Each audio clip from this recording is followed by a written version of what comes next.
Welcome to vlog number 3. I'm walking home from the gym right now. I just got done doing about 30 minutes in the sauna. That's why I'm all sweaty. Beard's gone, as you guys can see. I still had it in the vlog, but that was actually from a week or two ago. It takes a little bit to get all the editing and voiceovers done and stuff. But this session was all right. I didn't get a ton of playable hands. I felt like I won more than I did. I played super aggressive and my VPIP was like close to 50%. And that was just because the table was being super nitty. And I felt like if I'm gonna win, I'm gonna have to win a bunch of small pots because I'm not gonna be playing any big pots. And if I am, I'm probably gonna be behind. So that was kind of my approach. Didn't really work out great. I think I ended up losing like 600 on the stream, but then I made like $1,000 after the stream or something. So it was a slight win. I played some hands bad. I played some hands good, but hope you guys like it. Let me know what you think, because some of these hands could have kind of gone either way. So let me know what you guys think of how I played this session. Start with 400, please.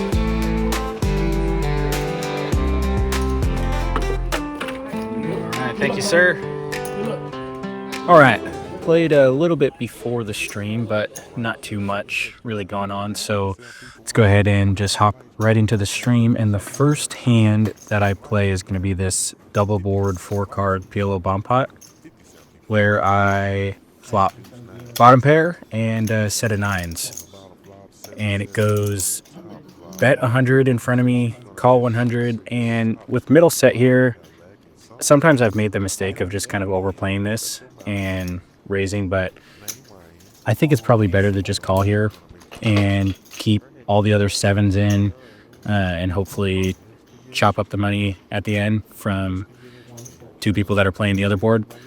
So that's what I do. I go ahead and just call this 100, and then behind me ace high goes all in for 305.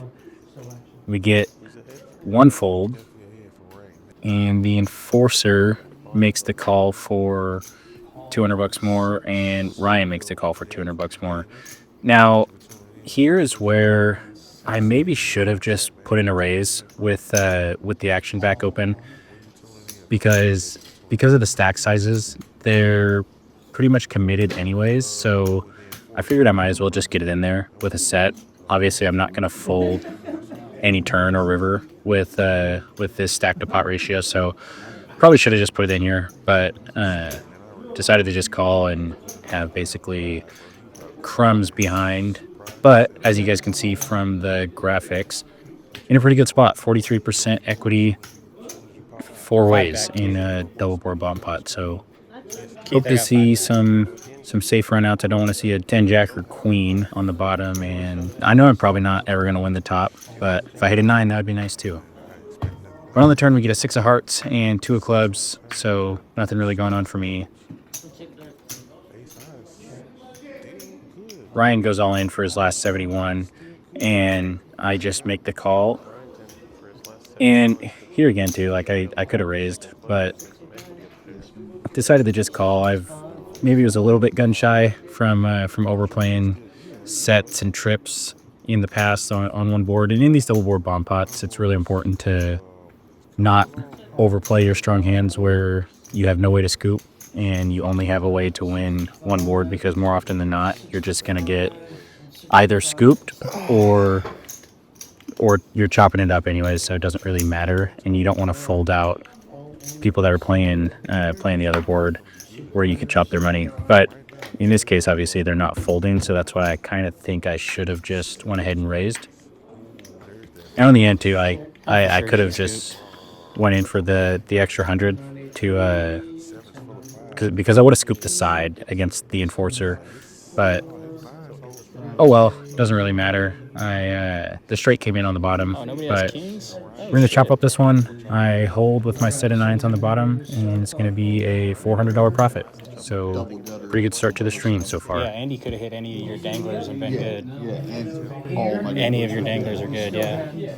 So you guys can see on the graphics, it shows down 1.1K, and I don't really know how this happened. I must have lost a few pots. There weren't really any big pots, nothing to include in the vlog anyways, but I do remember from this stream I was just playing super aggressive, and so it was probably just like 3-betting and 4-betting and then whiffing flops and having to give up. And sometimes it's kind of tilting too, because people will just donk into you on boards where they shouldn't, and I don't have it and I just have to fold in a pot that's bloated that I wish I could have won.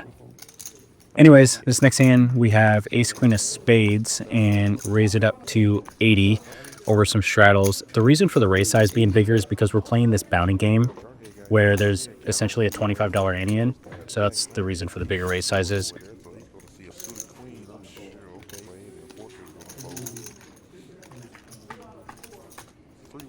And we get a pretty good flop. Jack 5-10 with 2 spades. And I decide to go ahead and just 3.5x pot, rip this flop. My reasoning for it is on the nerdy side. I know Jack 10 high boards are typically better for the pre-flop aggressor. I'm gonna have a lot of good strong made hands and good strong draws on this one. And with a 3x pot, it really should fold out basically everything that they have, which is good for me considering I only have ace high right now.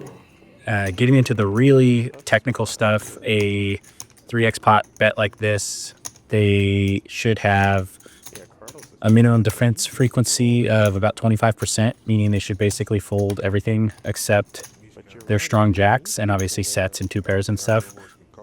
That stuff kind of goes out the window when you're playing in games like this where nobody even has any idea what minimum defense frequency is. So really, my thought process was more along the lines of 2 spades on the board, 2 spades in my hand, all in. So there you go. Nice super technical analysis there. But we actually end up getting 2 callers, which is kind of weird. I was not expecting that. But as you guys can see, we're in a 3-way all-in with 64% equity on the flop, and I don't even have a pair. So that's pretty sick for me. Even though I'm not ahead, technically I'm way ahead in equity in a super good spot. Ace, queen, king, spade. I'll run it twice if you guys want. Yeah.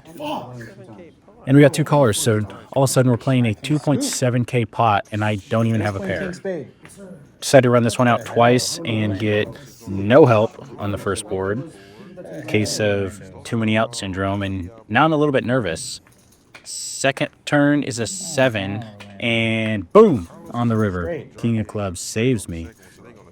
So it had me sweating a little bit there with so much equity and not even a pair yet. But king of clubs on the river saves me. I make Broadway and gonna chop up Big Meech's money. Take down this or chop up this pot for a profit of about 400 bucks. Like I said, this one didn't really need to be too technical. I did think in the moment my flop rip was pretty cool, but I don't really know if that's the right thing to do. But like I said, 2 spades in my hand, 2 spades on the board, can't be that bad. Plus a straight draw, which I end up hitting. So I get it because I had more chips. Down 1.1k, and this one brought me back to closer to even, but still stuck a little bit on this stream so far. This next hand, I'm in the $10 straddle with the beautiful 5-4 offsuit, and there's a double straddle as well to 20, a couple calls in the middle, so I decided to pop this one up to 100. Don't really want to just call with a trashy hand like this and go multi-way to where the only way I'm going to win the hand is if I flop 2 pair or better. So decided to make this one 100 just to take the betting lead. Not really expecting anybody to fold, honestly, even though it's a pretty big raise. And they don't. So we're going 3 ways to this flop, 300 in the middle with a pretty good board for me. Not for my exact hand, obviously, but for me being the pre-flop aggressor. So I decided to bet half pot, 150 with absolutely nothing besides backdoor diamonds that I'm assuming are no good.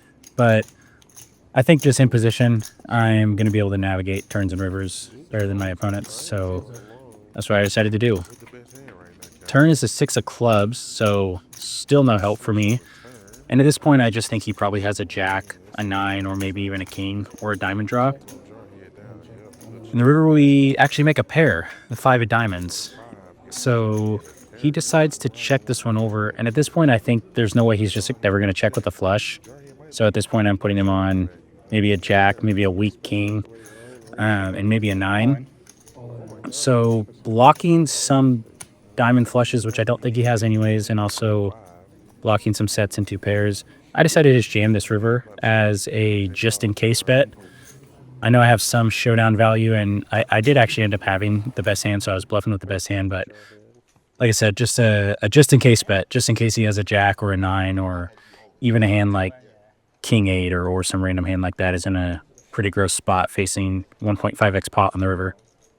So take this one down and on to the next one. This next one, we look down at ace-10 offsuit from the cutoff. Decide to bump this one up to 50. And like I said, the big raise size is due to this bounty game being on, where if you win a hand, you get a $25 bounty chip. So essentially with the $25 ante in the middle, there's just more incentive to raise bigger and take down the pot pre-flop if you can, which in Texas really never happens to a single raise ever, basically. But we get min clicked from the button up to 100. And with this stack size, I just don't think this is ever really going to be a strong hand. He shouldn't really have any 3-bet non-all-ins. My graphics are a little bit wrong. It shows like $500, but I actually have a little bit over 1,000 in my stack. So like I said, I don't think that min click from the button is ever going to be a strong hand with that size. So I figure I have the best hand. I'll get it in against pairs like pocket 5s or something that we're flipping against and want to just fold out some random equity. So I go all in. They both fold. I take down $200 of dead money without seeing a flop. Plus get that $25 bounty.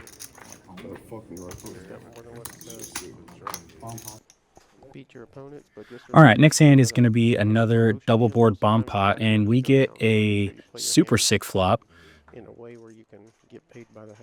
We flop trip 7s with a king high flush draw and top pair with a decent kicker on the other board.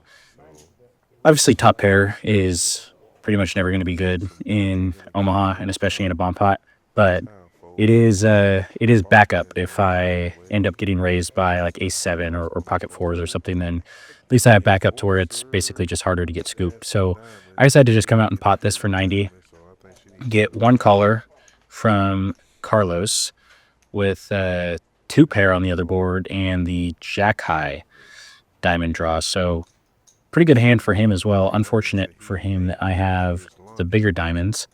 And Mr. Ryan decides to make the call too for 90. So 360 in the pot going to a turn, and we turn the second nut flush, king high flush, with trips to go along with it, and 3 cards bigger than a 7 and an 8. So pretty good backup there too. I can always hit one of my danglers for a full house just in case I'm up against a nut flush.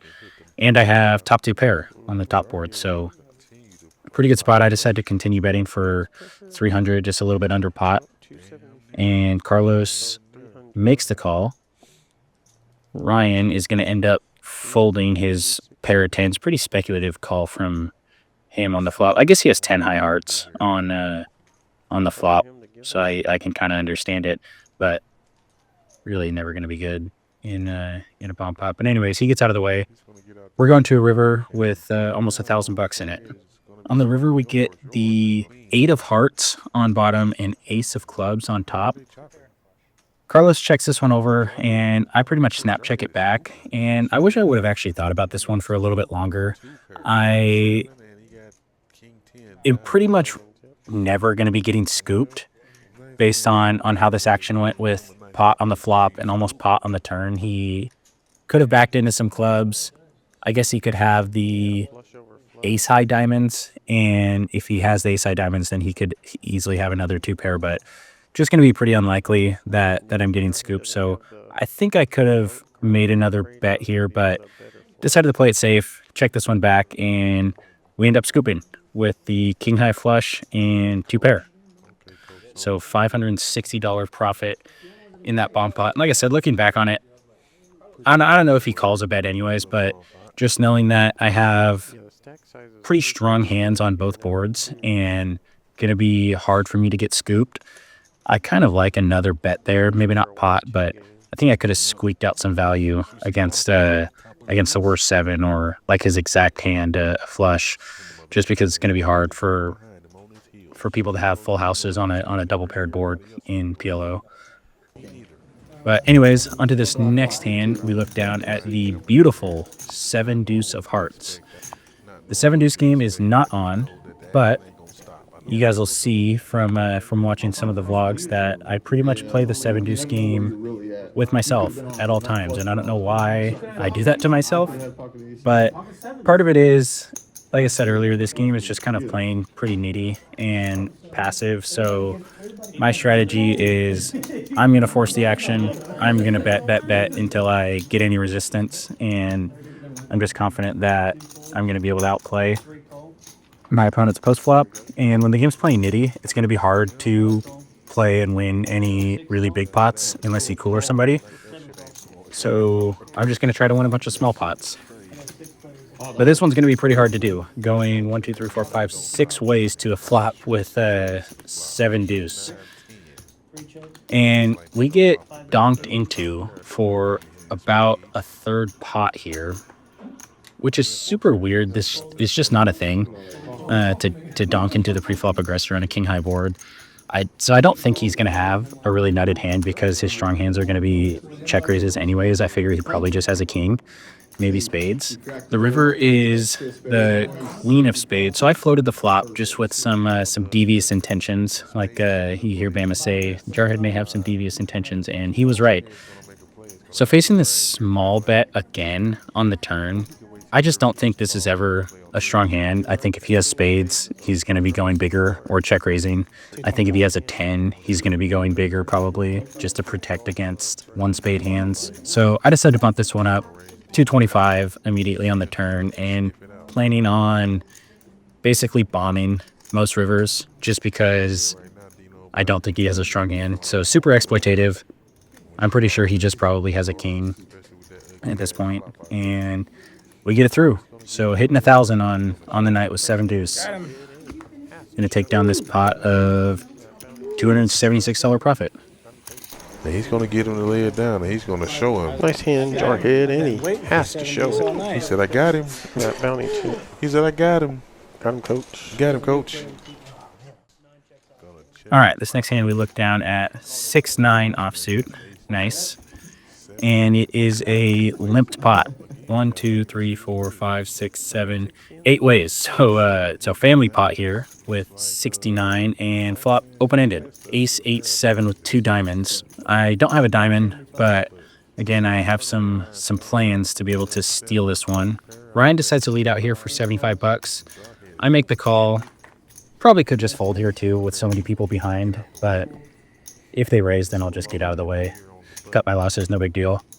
But if the field is thinned, then I'm more confident in my ability to be able to either hit my draw or steal this one even without hitting it. Turn 7 of clubs. I think that's a pretty good card to represent when Ryan leads the flop here. I just think he's going to have a lot of ace-x hands or diamonds or maybe even 9-10 or like a similar hand to me.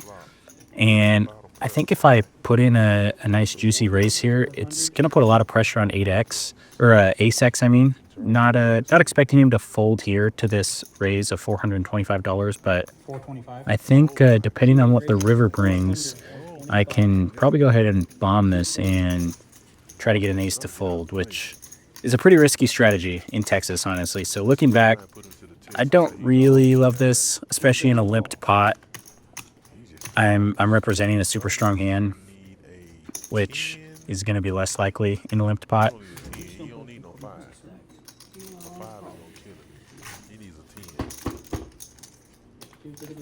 River deuce of diamonds, and I was planning on jamming this river and trying to get an ace to fold, but Ryan goes ahead and just jams it for me with a 7. So it turns out he had a 7, so bad timing on my part.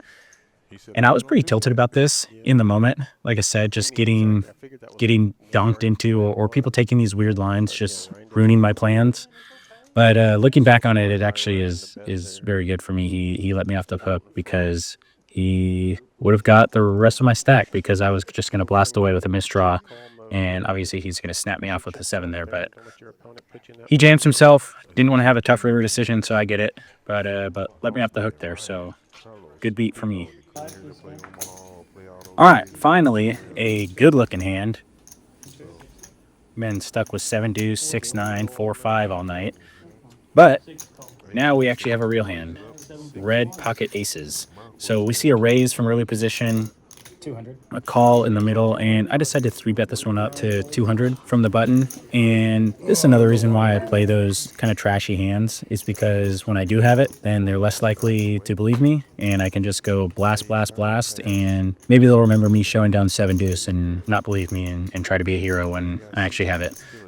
But not the case this time. Early position Razor folds his ace 10, which you guys will see in a second is very good news for me. But the caller in the middle makes the call. So after a double flat, she just is never going to have a strong hand. Maybe a pair, set mining or whatever.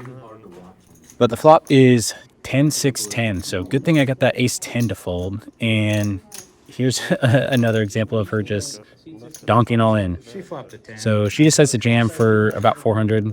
And obviously I make the call with aces. If she has a 10, then GG's, that just sucks for me. So we can run it But if you want. she has king high, Yeah, and if I've you wanna got run it twice. 91% to win this one. So You have a pretty 10? good spot for me. She's going to need running kings or jacks or running clubs. But we decided to run this one out twice, and I've got 90% equity to win. Ace 10? And you Good see fold, I good can, fold. I just got the information that he folded ace 10. So I was Ace of pretty happy clubs. about that. Ace of clubs. Ace of clubs for a sweat. And she is dead on this first turn. And actually, she wasn't dead. She could have hit a queen. But hold on the first one, and now she's dead on this second turn. And so we're going to take down this $1,000 pot, $542 profit with the aces.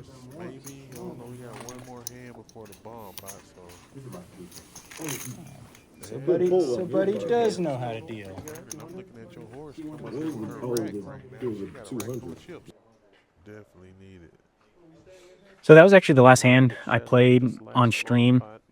Take a look at the graphics real quick. You can see my VPIP is 49%. So pretty high. Obviously not optimal, but I already kind of explained my strategy. I'm basically just trying to fight for every little crumb that I can with this nitty-ass game. Pre-flop raise 28%, pretty high as well. Aggression frequency 39%. Obviously, if I'm in there, I'm going to be being aggressive and trying to win the pot on the flop, turn, and river. Went to showdown 31%, so I think that's about normal. But you guys will see, or I guess it already showed it on that. The pre-flop raise, basically half the table is under 10%, and there are a few people that are 0%. So I think that kind of just justifies my strategy a little bit more, being that nobody's raising pre-flop, nobody's fighting for the flop, especially with this bounty game on. People maybe don't realize, but a $25 ante in a 1-2 game is pretty significant. So I think it's important to be fighting for every pot and trying to win all those bounties that I can. And if people aren't going to be being aggressive and 3-betting me and 4-betting me, then that kind of just gives me leeway to blast off. So I don't know, maybe I'm trying to justify it too much for just being an idiot and playing bad, but cumulative winnings, you guys see I was down $616, and like I said, I really don't know how that happened. I feel like I did better than that. I won a lot of $1,000 pots, $800 pots, but maybe I just bled away, just being a maniac. But I don't know. I think the graphics maybe sometimes are a little bit wrong too. So I don't remember losing $600 this night, but that's what the graphics say. So it had to have been just me being too aggressive. Probably gotta clean that up a little bit, but oh well, $600 L according to the numbers, I guess. So gonna go ahead and lick my wounds. I rewatched this stream, and there was a couple spots that I didn't really like that I took, but I think for the most part I played well. I think I ran pretty well too, just kind of especially ran well in the sense I got let off the hook where I was gonna bluff sometimes, where I would have just gotten snapped off and lost a lot more. But oh well, $600 L. We'll try to do better next time. All right, enough of the stats and stuff. I'm down a little bit of money, so I decided to stay post stream and play some more hands after the stream. This first one, we look down at 5-4 of clubs and decide to raise it up from early position and get absolutely no respect. Every single person at the table, I think, calls. Yeah, I remember this one. It was every single person at the table calls. So we were going 8 ways to a flop, 160 in the middle, and not a very good hand. But we get a beautiful flop, deuce, deuce, 3 with 2 clubs. So flop open-ended straight flush. Super good for my hand. And it checks to me. I decided to check this one over, planning on check raising, depending on the size of the bet and the action behind, because it's super likely that somebody out of these 8 people have a deuce. So was kind of split between betting and checking, but my plan kind of goes to shit when it goes bet, call, and then a raise in front of me. And now this is a super awkward spot because I don't really want to raise because obviously I'm behind. Somebody either has a deuce, somebody could have 3 deuce or pocket 3s, and I'm drawing to 2 outs. But I have such a strong draw that I don't really want to fold either. So I decide to just cold call this check raise, and I'm already in just a super weird spot here. My range is super cap. I mean, obviously, it's just going to be a draw of some sort or a hand like pocket 2s. So I cold call this check raise. The guy that originally bet out min clicks it back to 200, and I call again. And now, I mean, obviously, I'm not going to fold for the 100, but just a super awkward spot. Like I said, I kind of did this one to myself.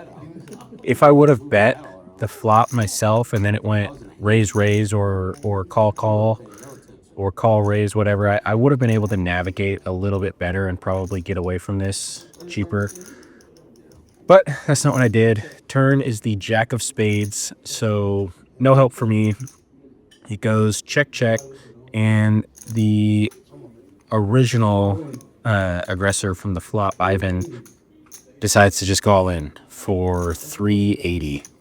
And this guy that check raised the flop calls, and at this point, I just know that I have 2 outs and 2 outs only. One of them has a full house.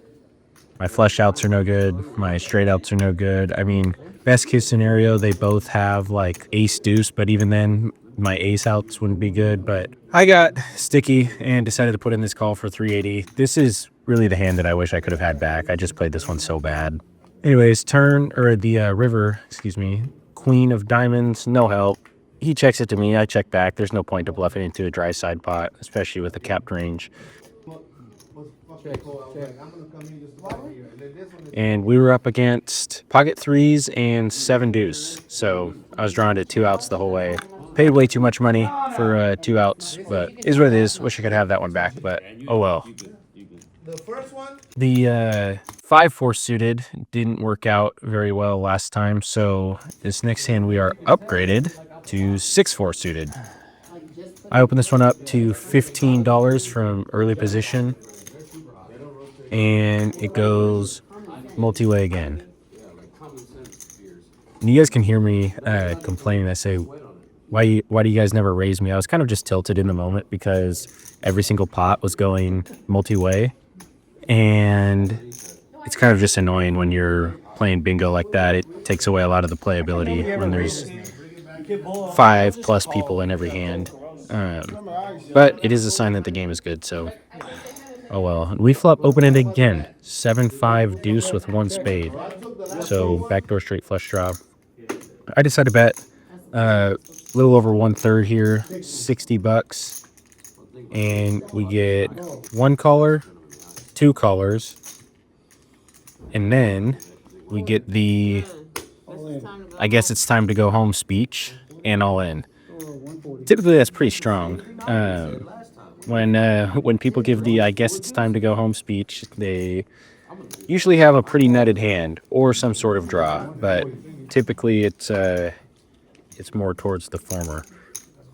So she goes all in for 140, 80 bucks more to call. I'm not folding, obviously. I could raise here and isolate, but like I said, against somebody that is probably pretty nutted, there's not really any reason to isolate when I have a draw anyway, so I might as well just let more people stay in there just in case I hit my draw. And into a dry side pot going into the turn, I don't think they're going to show too much aggression anyways. So I think I'm going to be able to realize all of my equity just by calling this bet here. But again, our plan is ruined. We get back jammed on by Mrs. All the Smoke. So she stuffs it for a little over 400, which is fine. I'm not folding anyways. But we did get some more action in the middle there, so at least that's all right.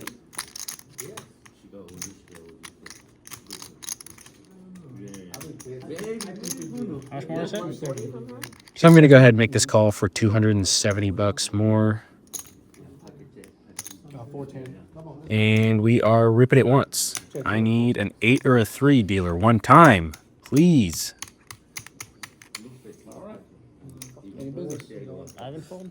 Please, Orlando. Turn ace, river 3. Boom, we river the nuts.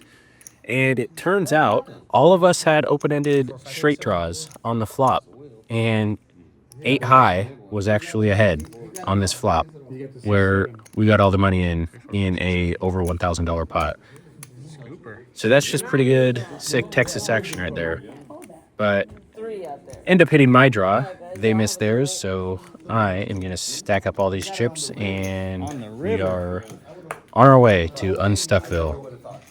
Shoot me those chips, Orlando. Thank you, sir. All right, this last hand of the night is going to be a double board bomb pot. We look down at King, 8-3 double suited. So nice looking hand, and an even better looking flop when we flop top set on the bottom and middle pair on top with a couple backdoor flush draws. So I decided to bet out for 80 here, and we're going to get 2 callers. So 320 in the middle going to this turn. Hopefully we can pair the board on bottom and lock that one up. And we do. With the best board pair, another king, quad kings on the bottom. So got this one locked up. I'm going to bet small, 200, keep them around. And I also turn trip 3s up top. So pretty good if I'm up against just like a hand like ace queen, or just a single paired ace up top. And ooh, I wish he would have switched these rivers and have quads in the bomb pot. I don't think that's ever happened to me before, but good news is nobody else can have a 3, so they can't have like 3-6 or 3 deuce or anything like that to beat me. So I decided to go for a smaller amount here. I want to get called. So I go 500 with quads and trips, and I get snapped off. So when I get snapped off for 500 bucks, I figured this sucks. I have a super strong hand on both, but I'm probably just chopping against like 4 or 5 or pocket deuces or something. So I tabled my hand, and I'm good on both. So don't know what he had to snap me off there on the river, but he puts it in the muck, and that's an extra 500 bucks on the river coming my way. And we are officially out of Stuckville with that last bomb pot. So it was down a little bit on stream. Game after the stream was super action packed, so was happy to get in there and play some pots and get back to even, or a little bit above even is actually what it was by the end of the night.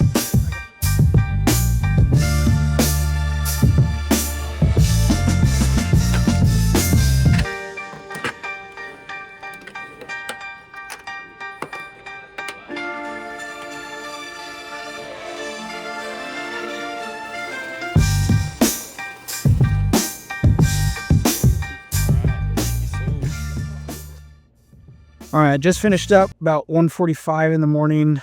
Pretty long session, super up and down. Game was amazing. I was playing super aggressive. I haven't looked at what my VPIP was, but probably over 50%. It was pretty high. up and down session. I kind of got saved at the end with quads in a bomb pot and then trips on the other board and scooped that one. So was in the game for like 3,000 and out for 3660. So probably close to 100 an hour. So decent night. 1:45 in the morning. I'm gonna get some sleep and got another live stream tomorrow. Peace. All right, that's it for this one. Thank you guys for watching. Overall, I think it was like a $400 or $500 profit, so not bad for a 1-3 game in a few hours. Could have been better, but appreciate you guys watching. Please like, subscribe, and comment. I'm trying to get to 1,000 subscribers by the end of the year, so help me reach the goal. Thanks, y'all.